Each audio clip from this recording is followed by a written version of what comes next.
per second. That's why this thing is roaming the way it is. But I know there is another question that many people have been asking. Number one, they've been asking, so what can 500 shillings or 1,000 do for anybody?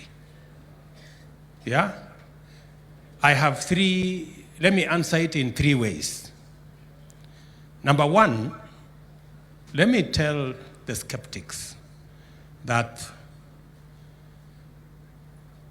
the CEO of Safaricom, the CEO of Airtel, the CEO of Telecom have sat with me for many hours because this platform and that 500 and 1,000 is important to millions of Kenyans. That's number one. If it was not important to millions of Kenyans, we wouldn't have sat down with these great people and with serious banks to have a conversation about the Hustler Fund. That's number one. Number two, that 500 and that 1,000, I want you to know there are close to between 10 and 15 million Kenyans on CRB. 80% of those Kenyans on CRB are on CRB because of 1,000 shillings. Majority of them less than 1,000 shillings. If you thought 500 or 1,000 shillings was nothing, it is what is keeping 10 million Kenyans on CRB. You should begin to think how 500 or 1,000 shillings can keep 15 million Kenyans on CRB if it was nothing. And finally, when we sat down with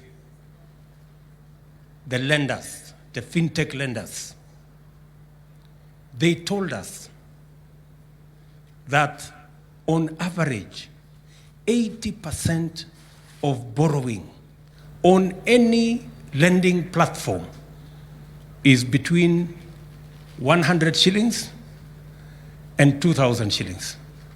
80%, maybe even 90%. If 90% of all these lending platforms are lending between 100 shillings and 2,500, that tells you how important or how much 500 shillings or 1,000 shillings is.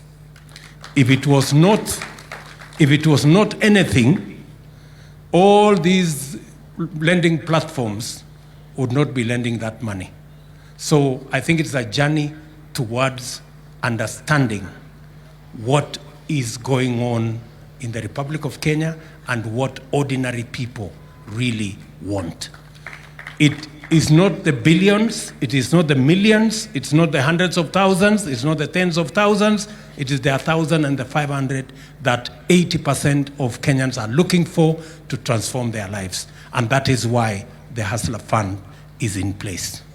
With those remarks, I now officially launch the Hustler Fund for the Republic of Kenya.